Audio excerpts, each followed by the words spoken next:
tous, je voulais vous remercier pour vos vues, aussi pour au niveau des vidéos. Et puis là, je voulais vous présenter un sujet au niveau des fougères. Donc là, j'ai le modèle pour vous montrer. En fait, au niveau, on trouve souvent ça dans la nature. Ça s'appelle aussi la géométrie végétale, parce qu'en fait, les motifs sont assez répétitifs. Donc c'est pour ça que je voulais vous montrer et comment la dessiner. Donc voilà, je vous la mets sur le côté et pourrait vous inspirer du modèle. Donc dans un premier temps, je prends comme bien sûr un crayon 2B, mais vous pouvez prendre HB qui est entre tendre et gras. Et là, on va faire une forme simplifiée. Donc il faut savoir que la fougère, elle est assez longue. Du coup, on va donner une forme un petit peu en pointe. Et après, au milieu, elle est un peu droite. Là, comme on voit, au niveau du modèle, vous voyez, elle est un peu ici en pointe. Et après, sur le côté. Donc voilà, ça vous donne, en fait, on va faire le modèle, ça vous donne au niveau de la forme. On en trouve pas mal en forêt, c'est vraiment joli. Donc voilà. Donc là, ça vous donne une forme, sachant qu'au milieu, il va y avoir bien sûr le trait. Il faut toujours être symétrique, hein. Tout ce qui est nature, c'est symétrique, hein. Ça s'appelle aussi la géométrie sacrée. Et c'est intéressant de l'observer. Donc là, on fait un trait parce que souvent c'est identique. Donc là, je vous aide, vous voyez, hop, que ça soit parfait. Bon, dans la nature, rien n'est perfection, mais bon, aussi, c'est pour que ça soit équilibré au niveau de votre dessin. Et après, on va aller vers le bas. Donc là, ici vers le bas. Donc là, on va refaire un peu la forme. Donc là, on fait vraiment, c'est vraiment un exercice, quoi. Je veux dire, c'est vraiment quelque chose qui, on positionne comme ça. Vous voyez, on simplifie notre forme. Comme ça nous met déjà en confiance. Donc, vous voyez, un peu plus haute et un peu plus. Je vais peut-être monter un tout petit peu. Vous voyez un petit peu mieux le sujet. Donc, il est important toujours d'être bien centré. Et comme ça nous donne, voilà, j'ai fait une taille standard, ça nous donne en fait une forme un peu simplifiée. Donc déjà quand on a la structure, ça nous aide, sachant qu'on sera beaucoup, peut-être remettre un peu par là, sachant qu'on sera beaucoup plus fine vers le bout. Donc bien sûr avec la gomme mie-de-pain, on peut faire. Donc là ce qui nous intéresse c'est de faire facilement le sujet. Donc là on va faire une forme, vous voyez, donc ça fait cette forme tranquille et un peu plus fine vers le bas. Après on peut donner la dimension qu'on veut. Après une fois qu'on a ça, donc on va laisser, vous voyez, on va faire la tige. On prend jamais de règles, tout ce qui est beaux-arts, c'est on s'habitue à dessiner à main levée. Comme ça nous fait des traits un peu plus légers, moins raides. Et puis là, vous voyez, on tient le crayon. Si vous êtes moins à l'aise, à ce moment-là, vous le tenez un peu plus près pour maîtriser. Et si vous êtes un peu plus à l'aise, ben, vous le mettez un petit peu plus loin. Après, c'est avec l'habitude, chacun selon les tempéraments. Donc voilà, une fois qu'on a notre tige. Et là, ce qu'on va faire, en fait, on va commencer. Vous voyez, ici, là, on voit bien que c'est vraiment petit, là. Vous voyez, et c'est en face, c'est ici, et après, c'est en face, vous voyez. Voilà, ça fait. Donc, c'est des petites cônes. On va peut-être commencer au milieu pour vous montrer. Voilà. Et après, on fait comme des petites pointes. Donc là, on va pas dans les détails, on positionne. Donc là, on fait des petites pointes. Ensuite, on va faire un peu pareil là. Et là, on va se mettre en face. Vous voyez que ça descende. Voilà. Et après, hop, vous aidez. Et après, on repart d'ici. Et là, on positionne tranquillement, hein. C'est juste déjà dessiné. Et là, on repart. Voyez. Et après, on passe un peu en face. Hop. Ça fait comme une dentelle. On repart. Et le trait se met petit à petit en place. Voyez, ça redémarre. Hop. Donc là, on n'est pas déjà dans l'esthétique, on est déjà positionné son sujet. Donc là, on fait ça. Voilà, donc souvent c'est un peu en arrondi là. Comme ça jusqu'au bout. On prend bien le temps d'observer. Donc si vous allez en forêt, vous pouvez regarder les fougères, vous les verrez du coup différemment. Parce que le fait de dessiner, du coup, on apprécie plus encore. Donc voilà. Et là, vous voyez, on repart d'ici. Petit à petit. On part là. Et on diminue, hein, sachant, vous voyez, qu'on voit la pointe. Pour aller un peu plus large au milieu, vous voyez, on voit bien que c'est plus petit. Ici plus large et après ça redescend. Donc là, si je suis pas assez large, c'est ça qui est bien, on agrandit. Pour aller vers vraiment un axe, vous voyez. Du coup, hop. Ce qui est bien, c'est qu'on peut accepter de faire des erreurs en dessin. Comme ça permet d'avancer, on ne bloque pas au niveau de la créativité. Et là, si on est de l'autre côté, on va faire pareil. On va rallonger pour nous aider à... D'où l'importance de l'équilibre. Hein. Donc tout est symétrique dans la nature, ou même on voit bien pour tout. Donc voilà. Hop, oui. Hop. Du coup, on va juste prolonger.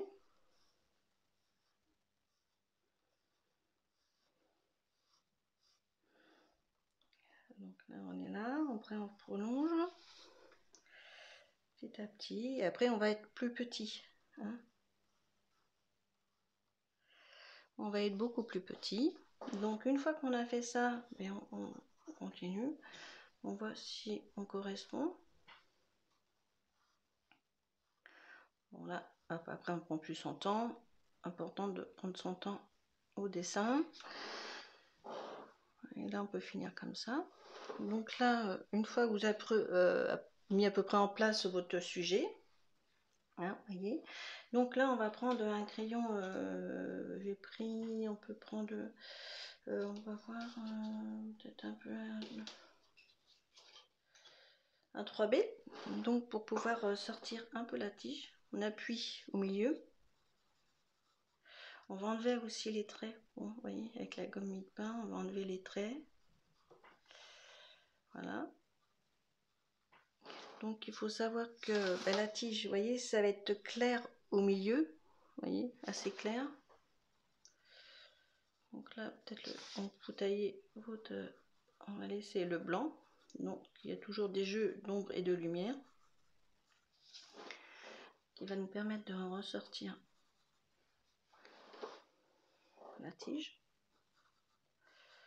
Donc voilà, on essaye d'être assez souple dans le trait pour pouvoir trop appuyer sur le support.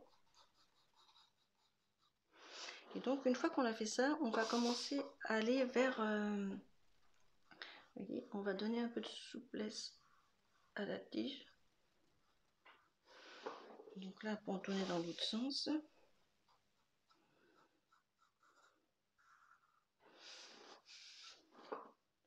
On continue. On croit toujours tout ce qui est dans la nature, c'est simple et tout, mais en fait, c'est assez complexe parce que comme tout est symétrique, donc c'est des motifs qui sont répétitifs et du coup, en fait, il faut rester à peu près tout identique. Alors, du coup, c'est ce qui fait, c'est la symétrie qui donne l'équilibre. Donc là, on réduit. On va pouvoir gommer après petit à petit. Et là, il faut savoir qu'au milieu, il va y avoir une autre petite tige. Donc, on peut prendre un crayon de H hein, qui est dans les secs. Oui, si on veut, pour donner hop, au milieu. C'est pareil au milieu de la tige. Donc là, après, j'aurais pris un 3 gras pour voir un peu mieux. Donc là, on va continuer à donner. Je vais peut-être reprendre avec un 2B pour, voilà, pour être un peu plus. Donc si je vais être identique, on observe. Par contre, vous prenez votre temps, vous observez, vous positionnez, vous prenez 5 minutes on observe, on regarde son dessin. Donc là, on va être au milieu. Voilà. Là, on peut redonner une forme. Donc on va refaire petit à petit, vous voyez la fougère qui se met en place. Là, on va mettre à chaque fois, on va mettre au milieu là. Donc après, on peut mettre bien sûr de la couleur.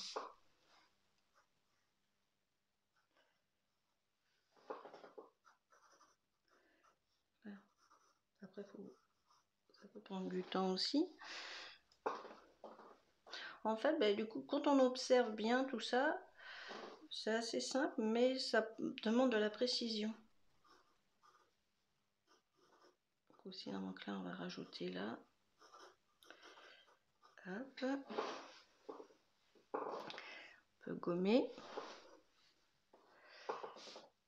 Ici, on va mettre toujours, au milieu, il y a une petite tige. Donc là, on va reprendre là, on va reprendre ici. Gommer un tout petit peu. Peut-être un peu plus par là. Voilà, comme ça, il faut essayer peut-être de faire des erreurs. Hein, ça permet d'avancer et puis de pas de bloquer, comme je vous disais, comme ça, hop. Ça qui est bien, on a la gomme qui nous aide.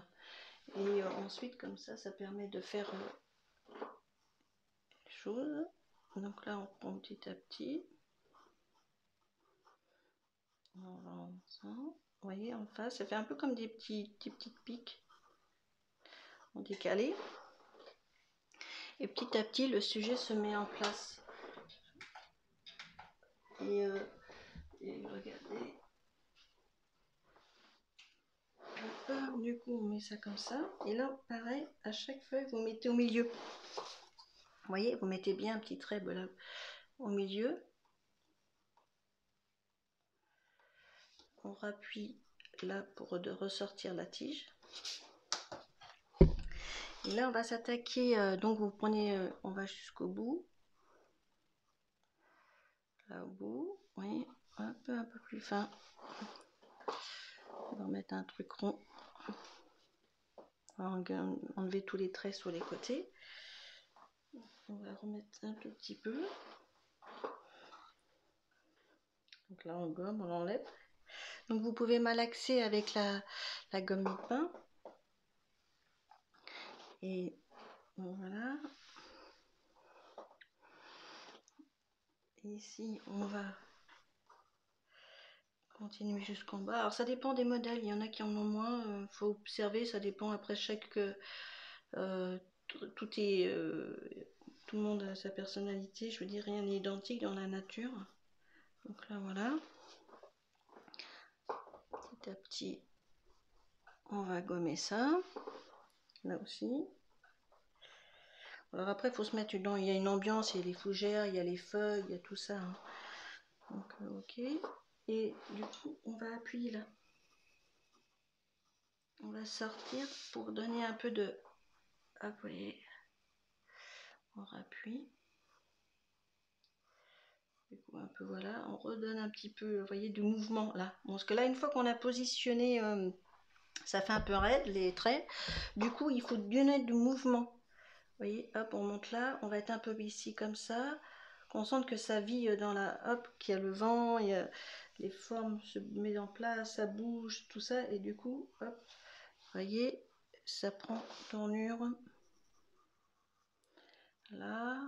Bon, j'appuie un peu plus comme ça pour vous permettre de mieux voir. Donc là, bien sûr, on finit bien. Surtout laisser le blanc. Donc là, une fois qu'on appuie bien toutes nos feuilles de fougère, hop. On met bien le trait au milieu. Voilà. Et là, on sent qu'il y a du mouvement dans les feuilles, que ça danse. Vous voyez qu'il y a de... Hop, ça danse. Vous voyez, tout de suite, le fait d'être droit et après, quand on modifie, comme ça donne une... Donc, on essaye d'être, voyez, de ce côté-là et de l'autre côté. Et là, on va continuer pareil. Donc là, on va là. Voilà. Voilà. Donc ça fait, vous voyez, comme je vous disais, ça fait vraiment en pointe, un peu à plat, et après on finit en pointe. Donc là, on fait le trait. Et si on veut aller un peu plus loin au niveau du dessin, mais du coup à l'intérieur, on peut vraiment, ça va être dans ce sens-là. Hein. Donc on peut prendre un HB, vous voyez, et on peut être un peu plus clair. Donc là, on peut faire même comme ça.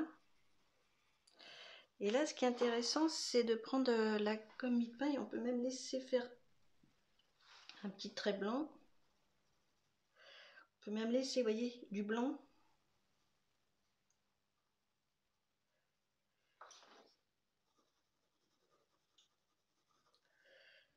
Pour mettre, hop. Ce qui est intéressant, c'est de voir les traits, comme on voyait chez Léonard de Vinci. Souvent, vous voyez, on voit les traits comme ça, on sait qui a dessiné, c'est une signature. Et là, on peut laisser, vous voyez, carrément du blanc.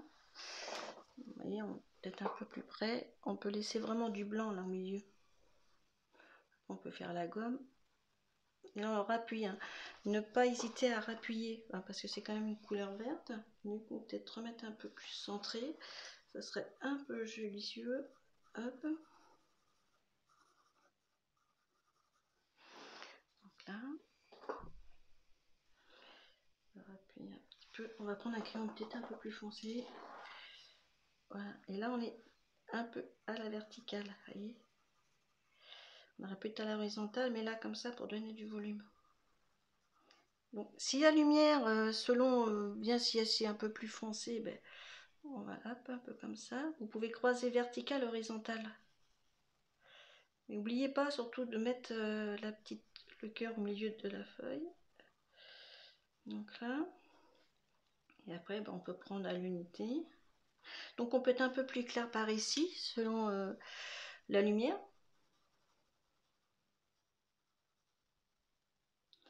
Et là, on laisse un peu de blanc. Donc, voilà. Après, ça peut être joli aussi à la couleur, hein, tout est possible. Et donc là, on s'attaque à faire à l'unité. Et si vous voulez donner, mettons, du volume à la tige, mettons, vous voyez, vous faites le trait comme ça sur le côté. Vous voyez, pour donner le trait, pas la plat, vous donnez comme ça pour faire le volume au niveau de la tige. Ah, pardon, excusez-moi, je le reprends. Du coup, vous voyez, vous pouvez faire comme ça, des petits sacs, ça va donner du volume. Décidément, vous voyez, ça donne du volume. Vous voyez, ça va faire du volume à votre tige. Donc là.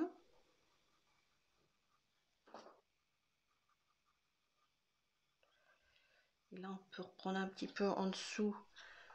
En dessous. Pour donner un petit peu d'épaisseur. Bon, voilà. Voilà, donc vous voyez le processus, on fait petit à petit. Donc là, on continue. Et on fait toutes les feuilles comme ça, avec la couleur foncée. Tout le long. Vous voyez. On peut revenir recroiser et on peut laisser directement la lumière. Donc là, par contre, on va laisser ça clair et on va foncer là pour donner comme c'est vert, vous voyez, c'est souvent marron, du coup, pour donner, qu'on sente qu'il y a de la couleur sur la feuille. Et là, c'est pareil, de l'autre côté, vous pouvez faire pareil. Vous laissez bien la tige, on sent qu'il y a le cœur au milieu de la feuille. Et petit à petit, ben, vous prenez votre temps et ça va se mettre en place. Hein. Donc là, c'est le même, après, ça revient toujours à peu près identique. Hein. Donc voilà, on prend. N'oubliez pas hein, la souplesse. Et si vous voyez que c'est un peu trop foncé par rapport à l'autre ensemble, bah, à ce moment-là, vous regommez. Hein. Vous voyez, c'est juste appuyer avec la gomme mi-pain et l'équilibre se fait au niveau de la feuille. Mais surtout bien laisser là au cœur. Donc voilà. Bah, écoutez, comme ça, après, on peut faire toutes les feuilles à l'unité. Donc c'est un exercice qui peut être sympa à faire chez soi et tout, et ça permet d'observer la nature. Écoutez, à bientôt pour une nouvelle vidéo. Au revoir.